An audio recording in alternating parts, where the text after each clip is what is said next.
ಉಲ್ಟಾ ಇಟ್ಕೊಂಡಿದ್ದೀರಾ? ಅಂದರೆ front page ಇಟ್ಕೊಳ್ಳಿ ಅಂತ, ಬ್ಯಾಕ್ ಪೇಜ್ ಇಟ್ಕೊಂಡಿದ್ದೀರಾ?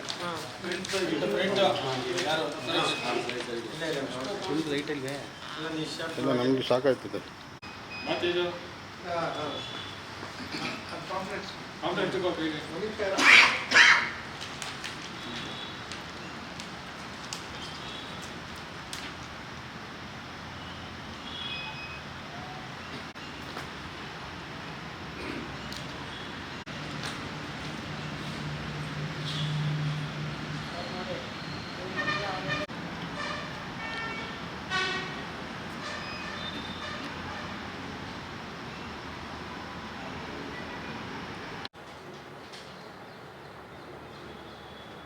ಸರ್ ಹಾಗೆ ಇದೆ. ಹಿಂದೆಯಿಂದ ಫುಲ್ ಲಘುವಿಂದ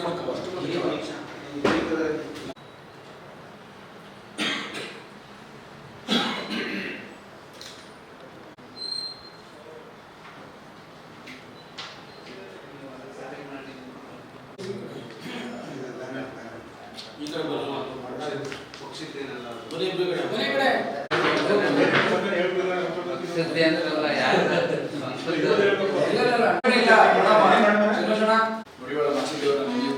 ಮತ್ತು ಬಸವ ಮಚೇಂದ್ರ ಸ್ವಾಮಿಗಳಿಗೆ ಎಲ್ಲ ತಾಲೂಕಿನ ಎಲ್ಲ ಕುಲ ಬಾಂಧವರು ಹಾಗೂ ಎಲ್ಲ ನಾಯಕರುಗಳಿಗೂ ಎಲ್ಲರೂ ನಾಯಕರೇ, ಯಾಕೆಂದ್ರೆ ಇಲ್ಲಿ ಬಂದಿದ್ದೀವಿ ಅಂದರೆ ಎಲ್ಲರೂ ನಾಯಕರುಗಳೇ. ಎಲ್ಲ ನಾಯಕರುಗಳಿಗೂ ಇವತ್ತೊಂದು ಸಣ್ಣ ಸಭೆ ಕರೆದಿದ್ದೀವಿ. ನಮ್ಮ ಸಭೆಗೆ ಹನುಮಂತಣ್ಣ ಬಂದು ಚೋಡಪ್ಪಣ ಬನ್ನಿ ಒಳಗೆ. ಸೊ ಹನುಮಂತಪ್ಪಣ್ಣ ಎಸ್ ಹೋರಾಟ ಚರ್ಚೆ ಮಾಡಿ ಎಲ್ಲ ಜಿಲ್ಲೆಗಳು ಪ್ಲಾನ್ ಮಾಡ್ಕೊಂಡು ಜಿಲ್ಲೆಗಳು ಪ್ಲಾನ್ ಮಾಡಿದ್ವಿ. ಮೊನ್ನೆ ಆ ನಿಟ್ಟಿನಲ್ಲಿ ಪ್ರತಿಯೊಬ್ಬರಿಗೂ ನಾನು ಫೋನ್ ಮಾಡಿ ಎಲ್ರಿಗೂ ಫೋನ್ ಮಾಡಿ ಎಲ್ರಿಗೂ ಫೋನ್ ಮಾಡಿ ಕರೆದೆ. ಕೃಷ್ಣೂರ್ ಮಾದೇವಣ್ಣ, ಮಾಧವರಾಜು, ಮತ್ತು Satyanarayana sir, Manjunath sir, Manjunath sir ನಮಸ್ತೆ. ಫೋನ್ ನಂಬರ್ ನಾನು ಯಾವತ್ತೂ ಡೈರೆಕ್ಟ್ ಮಾತಾಡೋದಿಲ್ಲ. ಸೊ ಮಾದೇವ್ ಅವರು ಎಲ್ಲರೂ ಆಗಮಿಸಿದ್ದೀರಾ. ಡೈರೆಕ್ಟಾಗಿ ವಿಷಯಕ್ಕೆ ಬರ್ತೀನಿ. ಸೊ ಈಗ ನಿಮ್ಗೆ ಎಲ್ಲ ಗೊತ್ತಿದ್ದಂಗೆ 2008ರಿಂದ ಏನೇನಾಯಿತು, ಅನ್ಪೂರ್ಣಮ್ಮ ವರದಿ ಆಯಿತು, ಅದಾದ್ಮೇಲೆ ನಾವೇನೇನು ಮಾಡಿದ್ವಿ 11ರಲ್ಲಿ 14ರಲ್ಲಿ ಎಲ್ಲ ಗೊತ್ತಿದೆ. ಎಲ್ಲ ಹೋರಾಟ, ಎಲ್ಲ ಸಮಾವೇಶ ಎಲ್ಲ ಗೊತ್ತಿದೆ. 2022ರಿಂದ ಮಾತ್ರ ನಾನು ವಿಚಾರ ಹೇಳ್ತೀನಿ. 2022ರಲ್ಲಿ ನಮ್ಮ ಕೋಟ ಶ್ರೀನಿವಾಸ ಪೂಜಾರಿ ಏನು ಸಮಾಜ ಕಲ್ಯಾಣ ಇಲಾಖೆ ಮಿನಿಸ್ಟರ್ ಆಗಿದ್ರು, ಅವತ್ತಿನ ಕಾಲಕ್ಕೆ ನಮ್ಮ ಸಂಘದಿಂದ ನಾವು ಏನು ನಿರಂತರ ಹೋರಾಟ ಮಾಡ್ಕೊಂಡು ಬಂದಿದ್ವಿ. ಅವತ್ತಿಂದ ಯಾಕೆ ನಾವು ಫೇಸ್ಬುಕ್ ವಾಟ್ಸಪ್ನಲ್ಲಿ ನಾವು ಅಷ್ಟು ಬರೋದಿಲ್ಲ. ಸೊ ಹಂಗಾಗಿ ತುಂಬ ಜನಕ್ಕೆ ಗೊತ್ತಿಲ್ಲ. ಸೊ ಅವತ್ತಿನ ದಿನದಲ್ಲಿ ನಾವು ಎಲ್ಲರಿಗೂ ಕೋಟ ಶ್ರೀನಿವಾಸ ಪೂಜಾರಿಗೆ ಒಂದು 25-30 ಜನ ಹೋಗಿ ಪಟ್ಟಿಳಿದು ಕೂತ್ವಿ. ನಾವು ಕೊಡಲೇಬೇಕು ಅಂತ ಅಲ್ಲಿ ಮಾತಿನ ಚಕಮಕಿಯಾಗಿ ನಿಮ್ಮ ಸಚಿವರಿಗೂ ಅವಾಗಿನ ಅಧ್ಯಕ್ಷರು ಬಿ ಆರ್ ಪ್ರಕಾಶ್ ಇದ್ರು, ಇಬ್ರು ಎಲ್ಲ ಒಂದು ಸ್ವಲ್ಪ ಜಗಳಗಳಾಗಿ ಅವ್ರು ಸಿಟ್ಟಲ್ಲೇ ಬಂದಿದ್ದವ್ರೆ. ನಾವು ಖುಷಿಯಿಂದ ಬರಲಿಲ್ಲ. ಏನು ಇಷ್ಟೆಲ್ಲ ಮಾಡಿದ್ರೆ ಏನಾದ್ರು ಮಾಡ್ಕೊಂಡ್ರೆ ಅದು ಹೆಂಗಾಗುತ್ತೆ ನೋಡೋಣ, ಆಗೋದು ಕಷ್ಟ ಅದು ಅಂತ ಹೇಳ್ತಾ ಇದ್ದೀನಿ. ಅರ್ಥ ಮಾಡ್ಕೊಳಕ್ಕಾಗ್ತಿಲ್ಲ. ಮಾಡ್ಕೊಂಡ್ರಿ ನೀವು, ಆಯಿತು ಈಗ ನಾವು ಈ ಸರಿ ಕ್ಯಾಬಿನೆಟ್ಗೆ ತರ್ತೀವಿ, ಅದರಿಂದ ನೀವು ಮಾಡಿಸ್ಕೊಳ್ಳಿ ಅಂತೇಳಿ ಕ್ಯಾಬಿನೆಟ್ಗೆ ಬರೆದ್ರು. ಅದು SWD 505 ಅಂತ ಒಂದು ಡಾಕ್ಯುಮೆಂಟ್ ಇವತ್ತು ಕ್ರಿಯೇಟ್ ಆಗಿದೆ. ಆ ನಂಬರ್ ಇವತ್ತು ಈ ನಂಬರಲ್ಲಿ ಇವತ್ತು ಸಮಾಜ ಕಲ್ಯಾಣ ಇಲಾಖೆಯಲ್ಲಿದೆ. ಅವತ್ತಿನ ಕಾಲಕ್ಕೆ ಅದು ಬರೆದಾದ್ಮೇಲೆ ಮುಖ್ಯಮಂತ್ರಿಗಳ ಕಾರ್ಯದರ್ಶಿಗೆ ಹೋಯ್ತು. ಅಲ್ಲಿಂದ ಸರ್ಕಾರದ ಕಾರ್ಯದರ್ಶಿ ಮಣಿವಣ್ಣನ್ನು, ಮಂಜುನಾಥ್ ಪ್ರಸಾದ್ ಎಲ್ಲರೂ ಓಕೆ ಮಾಡಿ ಕೊನೆಗೆ ಬೊಮ್ಮಾಯಿ ಸರ್ ಬಂದು ಅದು ಕ್ಯಾಬಿನೆಟ್ಗೆ ಬರೋಕ್ಕಿಂತ ಮುಂಚೆ ಎಲೆಕ್ಷನ್ ಕಮೆನ್ಸ್ ಆಗುತ್ತೆ 2023 ಎಲೆಕ್ಷನ್. ಸೊ ಹಾಗಾಗಿ ಅದು ಅಲ್ಲಿಗೆ ಬಂದು. ಬಟ್ ಇಷ್ಟು ವರ್ಷ ಏನಾಗ್ತಿತ್ತು, ಕ್ಯಾಬಿನೆಟ್ಗೆ ಬರ್ತಿತ್ತು, ಅವಾಗ ಆ ಫೈಲ್ ಅಲ್ಲಿಂದ ಅದು ಈ ಫೈಲು ಅಲ್ಲಿಗೆ ಕಟ್ಟಾಗಿ ಮತ್ತೆ ಅದನ್ನು ಮರ್ಬಿಡ್ತಿದ್ವಿ, ಮತ್ತೆ ಹೊಸದಾಗಿ ಶುರು ಮಾಡ್ತಿದ್ವಿ. ಬಟ್ ಈ ಸರಿ ಏನು ಮಾಡಿದ್ವಿ, ನಮ್ಮ ಥರ ಒಂದಿತ್ತು, ಈ ಸರಿ ಅದು ಆಗೋದು ಬೇಡ ಅಂದ್ಬಿಟ್ಟು ಆ ಫೈಲ್ನ ಹಂಗೆ ಇಲ್ಲಿವರೆಗೂ 3 ವರ್ಷನೂ ಹಂಗೆ ಕಂಟಿನ್ಯೂ ಮಾಡ್ಕೊಂಡು ಬಂದಿದ್ವಿ. ಬರೀ ಹೋರಾಟ ಅವ್ರಿಗೆ ಇವ್ರಿಗೆ ಲೆಟರ್ಗಳು ಕೊಡ್ತಾ ಪ್ರತಿಯೊಬ್ಬರಿಗೂ ವಾರದಲ್ಲಿ 2-3 ದಿನ. ಇವತ್ತು ಸಮಾಜ ಕಲ್ಯಾಣ ಇಲಾಖೆ ಸಿ ಮಾದೇವಪ್ಪನ ಹತ್ರ ಈ ಪರ್ಟಿಕ್ಯುಲರ್ ಸಿ ಮಾದೇವಪ್ಪನ ಹತ್ರ ಇದೆ, ಅವ್ರನ್ನ ಭೇಟಿ ಮಾಡ್ತಾ ಇರ್ತೀವಿ ರೆಗ್ಯುಲರ್ಗೆ. ಅವ್ರ ಕಾರ್ಯದರ್ಶಿಗಳು ರೆಗ್ಯುಲರಾಗಿ ಭೇಟಿ ಮಾಡ್ತಾ ಇರ್ತೀವಿ. ಸೊ ಈ ನಿಟ್ಟಿನಲ್ಲಿ ನಮ್ಗೇನೋ ಒಂದು ವಿಚಾರ ಏನು ಬಂದು 224 MLA ಅಟ್ಲೀಸ್ಟ್ ಒಂದು 50% ಮೇಲ್ಗಡೆ, ಮೆಜಾರಿಟಿ ಮೇಲ್ಗಡೆ ಒಂದು ಲೆಟರ್ಗಳು ತೊಗೊಂಡ್ರೆ ನಮ್ಗೊಂದು ಬೂಸ್ಟ್ ಸಿಗ್ಬೋದು. ಮುಂದಿನ ದಿನಗಳಲ್ಲಿ ಮಾಡಲಿಲ್ಲ ಅದನ್ನು ಏನೋ ರಿಸಲ್ಟ್ ಮಾಡಿದ್ರೆ ನಾವು ಬೇರೆ ಮುಂದಿನದು ಏನಂದರೆ ಕಾನೂನು ಹೋರಾಟಗಳದ್ದು ಮಾಡ್ಬೋದು ಅನ್ನೋ ಒಂದು ಪ್ಲ್ಯಾನಲ್ಲಿ ಯಾರೋ ತುಂಬ ಜನ ಲಾಯರ್ಗಳು ಎಲ್ಲನೂ ಕೂಡಿಸ್ಕೊಂಡು ಹೇಳಿದಾಗ ಆ ನಿಟ್ಟಿನಲ್ಲಿ ಲೆಟರ್ಗಳು ಕೊಡೋಕ್ಕೆ ನಾವು ತೊಗೊಳಕ್ಕೆ ಶುರು ಮಾಡಿದ್ವಿ. ಅವ್ನು 112ರಿಂದ 114ಕ್ಕೆ ಲಾಸ್ಟ್ ಆಗ್ಬೋದು, ಅವಾಗ ಶುರು ಮಾಡೋಣ ಅಂತ ಅಂದ್ಕೊಂಡಿದ್ದು. ಬಟ್ ಅದು ಇವತ್ತು 156 ಆಗಿದೆ. ನಮ್ಮ ಮಲ್ಲೇಶ್ವರ ಆಗಿರ್ಬೋದು, ನಮ್ಮ ಸಂಗಮೇಶು, ಇಲ್ಲೂ ಅಷ್ಟೇ ಮಧುರಾಜ್ ಪಾಪ ಎಲ್ಲ ತುಂಬ ಹೆಲ್ಪ್ ಮಾಡಿದ್ದಾರೆ. ತುಂಬ ಜನ ಹೆಲ್ಪ್ ಮಾಡಿದ್ದೀರಾ. ಬಟ್ ಅದರಲ್ಲಿ ಎಲ್ಲರೂ ಹೆಲ್ಪ್ ಮಾಡಿದ್ದು ಒಂದು ಎಲ್ಲ ಜಿಡಿ ಆಲ್ ಓವರ್ ಕರ್ನಾಟಕ ಹೆಲ್ಪ್ ಮಾಡಿದ್ದು 156 MLA ಇವತ್ತು ಪ್ರೆಸೆಂಟ್ ಲೆಟರ್ ಕೊಟ್ಟಿದ್ದಾರೆ. 19 ಸಚಿವರು ಕೊಟ್ಟಿದ್ದಾರೆ. ಇದರಲ್ಲಿ SC ST MLAಗಳು ಕೊಟ್ಟಿದ್ದಾರೆ. ನಮ್ದೇನು ಅಭ್ಯಂತರ ಇಲ್ಲ, ಕೇಂದ್ರಕ್ಕೆ ನೀವು ಶಿಫಾರಸ್ ಮಾಡ್ಬೋದು, ಸಿದ್ದರಾಮಯ್ಯ ನೀವು ದಯವಿಟ್ಟು ಶಿಫಾರಸ್ ಮಾಡಿ ಅಂತ ಇದೇ ರೀತಿ ಲೆಟರ್ಗಳು ಕೊಟ್ಟಿದ್ದಾರೆ ಎಲ್ಲರೂ.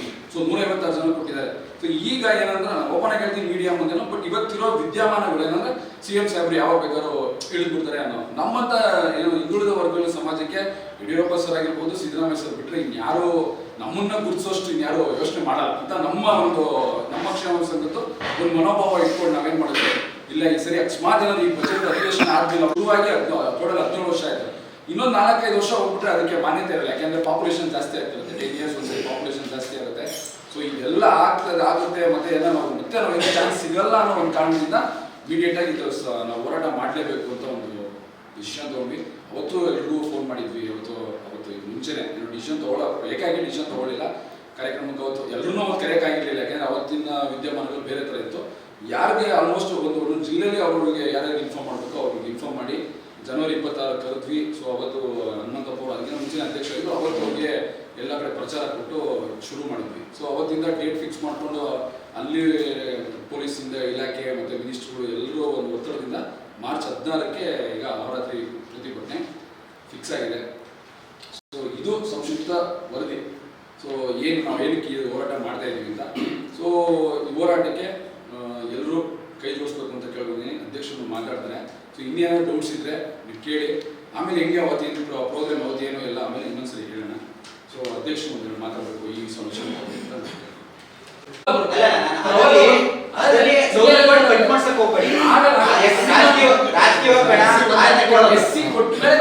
ರಾಜಕೀಯವಾಗಿ ಸಿದ್ದವರು ಪರವಾಗಿಲ್ಲ, ಶೈಕ್ಷಣಿಕವಾಗಿ ಮತ್ತೆ ಗೌರ್ಮೆಂಟ್ ಜಾಬ್ಸ್ ಏನ್ ಬರ್ತದೆ ಅದನ್ನು ಸಿಗ್ಲಿಲ್ಲ.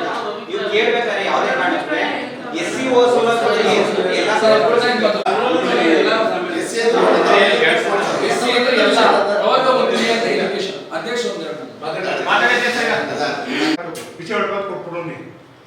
ಬಿಸಿ ಬೇಳೆ ಕೊಟ್ಬಿಟ್ಟು ಏನ್ ಮಾಡ್ತೀರಿ? ಅನ್ನ ಸಾಂಬಾರು ಅನ್ನ ಹಾಕ್ಬಿಟ್ಟು ಸಾಂಬಾರು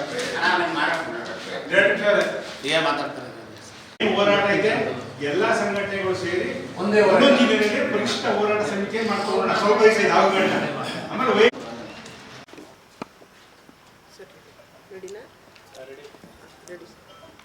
ಕರ್ನಾಟಕ ರಾಜ್ಯ ಕ್ಷೇಮಾಭಿವೃದ್ಧಿ ಸಂಘ ಬೆಂಗಳೂರು ಇವರ ವತಿಯಿಂದ ಕರ್ನಾಟಕ ರಾಜ್ಯದ ಕ್ಷೇಮಾಭಿವೃದ್ಧಿ ಸಂಘದಿಂದ ಪರಿಶಿಷ್ಟ ಹೋರಾಟ ಉತ್ತರ ಕರ್ನಾಟಕ ಸಂಘದ ವತಿಯಿಂದ ಪರಿಶಿಷ್ಟ ಹೋರಾಟ ಮಾಡಬೇಕೆಂದು ನಿರ್ಧರಿಸಿ ಈ ದಿನ ಇಲ್ಲಿ ಸಭೆಯನ್ನು ಏರ್ಪಡಿಸಲಾಗಿತ್ತು. ಉದ್ದೇಶ ಏನೆಂದರೆ 17-18 ರಾಜ್ಯಗಳಲ್ಲಿ ಈಗಾಗಲೇ ನಮ್ಮನ್ನು ಪರಿಶಿಷ್ಟ ಜಾತಿಗೆ ಸೇರಿಸಿದ್ದಾರೆ. 3 ಕೇಂದ್ರಾಡಳಿತ ಪ್ರದೇಶಗಳಲ್ಲಿ ನಮ್ಮನ್ನು ಪರಿಶಿಷ್ಟ ಜಾತಿಗೆ ಸೇರಿದ್ದಾರೆ. ಹಾಗಾಗಿ ನಮ್ಮ ಕರ್ನಾಟಕದಲ್ಲೂ ಪರಿಶಿಷ್ಟ ಜಾತಿಗೆ ನಿರಂತರವಾಗಿ 15 ವರ್ಷಗಳಿಂದ ಹೋರಾಟ ನಡೆಯುತ್ತಲೇ ಇದೆ. ಹಾಗಾಗಿ ನಮ್ಮ ಅನ್ನಪೂರ್ಣಮ್ಮನ ವರದಿಯನ್ನು ಜಾರಿ ಮಾಡಿ ಅಂತ ಹೇಳ್ಬಿಟ್ಟು ನಿರಂತರವಾಗಿ ಸನ್ಮಾನ್ಯ ಶ್ರೀ ಯಡಿಯೂರಪ್ಪನವರು ಮುಖ್ಯಮಂತ್ರಿ ಆಗಿದ್ದ ಆವಾಗಿನಿಂದಲೂ ಇವತ್ತಿನವರೆಗೂ ನಾವು ಹೋರಾಟವನ್ನು ಮಾಡ್ತಲೇ ಬಂದಿದ್ದರು. ಇಲ್ಲಿವರೆಗೂ ನಾವು ಯಾವುದೇ ಕಾರಣಕ್ಕೂ ನಾವು ಅದರ ಪ್ರತಿಫಲನ ಸಿಕ್ಕಿಲ್ಲ.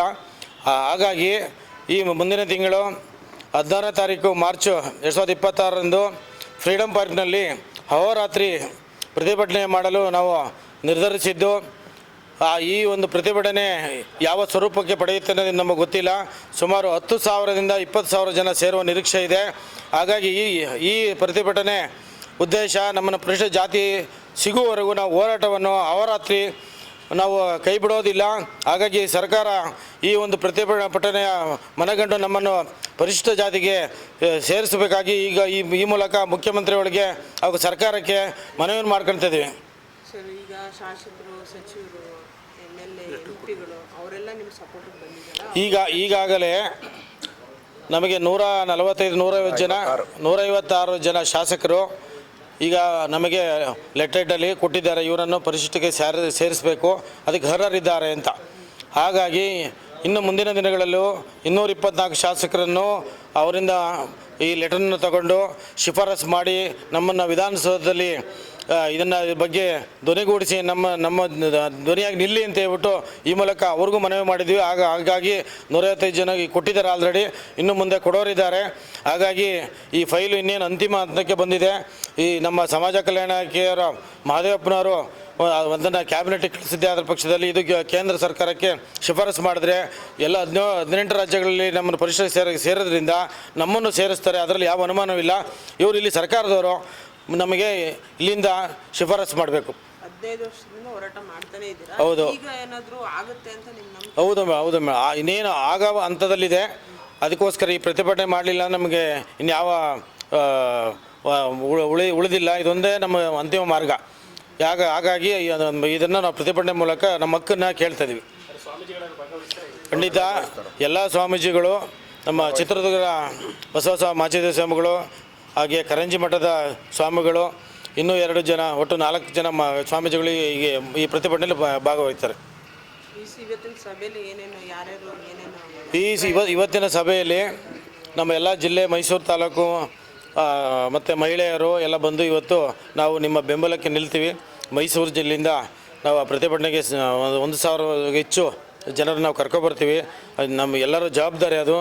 ನಮ್ಮ ಹಕ್ಕು ನಾವು ಕೇಳೋಕ್ಕೆ ನಾವು ಯಾಕೆ ಇನ್ಲೇಟ್ ಹಾಕಬೇಕು, ಅದರಿಂದ ನಾವು ಖಂಡಿತ ಬರ್ತೀವಿ ಅಂತ ಹೇಳಿದ್ದಾರೆ.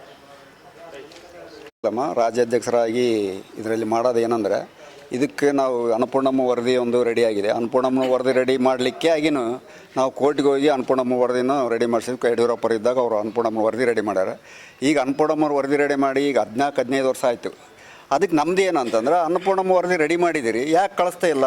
ನಾವು ಭಾಳ 5-6 ಲಕ್ಷ ಜನ ನಮ್ಮ ಸಮಾಜದಲ್ಲಿ ಇರ್ಬೋದು. ಒಂದೊಂದು ಊರಲ್ಲಿ 2 ಮನೆ 3 ಮನೆ, ಕೆಲವೊಂದು ಗ್ರಾಮದಲ್ಲಿ ಒಂದೊಂದು ಇದ್ದಾವೆ, ತಾಲೂಕಿನಲ್ಲಿ ಒಂದು 100 ಜನ 200 ಜನ ಹಂಗೆ ಮನೆಗಳಿದ್ದಾವೆ. ಈಗ ನಾವು ಭಾಳ ಹಿಂದುಳಿದ್ಬಿಟ್ಟಿದ್ದೀವಿ. ಆರ್ಥಿಕವಾಗಿ ಹಿಂದುಳಿದಿದ್ದಾರೆ, ರಾಜಕೀಯವಾಗಿ ಹಿಂದುಳಿದಿದ್ದಾರೆ. ಈಗ ನಮಗೆ ಏನಾದರೂ ವಿಧಾನಸೌಧಕ್ಕೆ ಹೋಗ್ಬೇಕಂದ್ರೂ ವಿಧಾನಸೌಧದಲ್ಲಿ ನಮ್ಮರು ಯಾರೂ MLA ಇಲ್ಲ, MP ಇಲ್ಲ, ನಮ್ಮರು ಯಾರೂ ಇಲ್ಲ. ಅಷ್ಟು ಹಿಂದುಳಿದಿದ್ದೀವಿ. ದಯವಿಟ್ಟು ಸಿದ್ದರಾಮಯ್ಯ ಸಾಹೇಬ್ರಿಗೆ ನಾವು ಕೈ ಮುಗಿದು ಕೇಳ್ಕೊಂತೀವಿ. ಈಗ ಆಲ್ರೆಡಿ ಈಗ ನಮ್ಮ ಮಾಚಿದೇವರು ಜಯಂತಿ ಮಾಡಲಿಕ್ಕೆ ಒಂದು ಅವಕಾಶ ಮಾಡಿ ಇವರೇ ಕೊಟ್ಟಿದ್ದಾರೆ. ಅವರು ಇದು ಒಂದು ಮಾಡಿ ನಮಗೇನಾದರೂ ಕೊಟ್ಟಿದ್ದೇ ನಿಜ ಆದರೆ ನಮ್ಮ ಮಡಿವಾಳ ಸಮಾಜದವರು ಅವರಿಗೆ ಚಿರಋಣಿಯಾಗಿ ಅವರಿಗೆ ಕೈ ಮುಗಿದು ಕೇಳ್ಕೊಂತೀವಿ. ಇದೊಂದು ಅನ್ನಪೂರ್ಣಮ್ಮ ವರದಿಯನ್ನು ಸೆಂಟ್ರಲ್ಲಿ ಕಳಿಸ್ಬೇಕಂತ ನಮ್ಮ ಮನವಿ. MK ಹನುಮಂತಪ್ಪ, ರಾಜ್ಯಾಧ್ಯಕ್ಷರು. ಕಳೆದ 15 ವರ್ಷಗಳಿಂದ ಸುಮಾರು ಮುಖ್ಯಮಂತ್ರಿಗಳು ಬದಲಾಗವ್ರೆ, ಆದರೂ ಸಿದ್ದರಾಮಯ್ಯ ಮೇಲೆ ಭರವಸೆ ಇಟ್ಟಿದ್ದಾರೆ. ಸಿದ್ದರಾಮಯ್ಯರು ಭರವಸೆ ಅಂದರೆ ನಾವು ಚಿತ್ರದುರ್ಗ ಮಠದಲ್ಲಿ ಕೂಡ ನಾವು ಕೇಳಿದ್ವಿ. ನಮ್ಮದೊಂದು ಉದ್ಘಾಟನೆ ಇತ್ತು, ಬಂದಾಗ ಕೇಳಿದ್ರಿಲ್ಲ, ನಾನು ನೆಕ್ಸ್ಟ್ ಸರ್ಕಾರ ಬಂದಾಗ ನಾನು ಮಾಡ್ತೀನಿ ಅಂತ ಹೇಳಿದರು. BJP ಅವರು ಮಾಡ್ತು ಅಂತ ಹೇಳಿದರು. ನಮ್ಮನ್ನು ಎಲ್ಲರೂ ಹಿಂಗೆ ತಳ್ತಾ ಇದ್ದಾರೆ. ಅದು ತಳ್ಳೋದು ಬೇಡ ಅಂತ ಹೇಳ್ಬಿಟ್ಟು ಈಗ ಬರೀ ನಾವು ಮನವಿ ಕೊಟ್ಟು ಎಲ್ಲ ಕೊಟ್ಟು ಸಾಕಾಗಿಯೇ ಈ ಹೋರಾಟಕ್ಕೆ ಕೇಳಿದಿರಿ ನಾವು. ನ್ಯಾಯ ಸಿಗಲಿಲ್ಲ ಅಂದ್ರೆ ನಾವು ನ್ಯಾಯ ಸಿಗಲ್ಲ ಮಟ್ಟನೂ ಬಿಡಲ್ಲ. ಹೌದು. Okay sir. Nandini, Bharat news TV, Mysuru.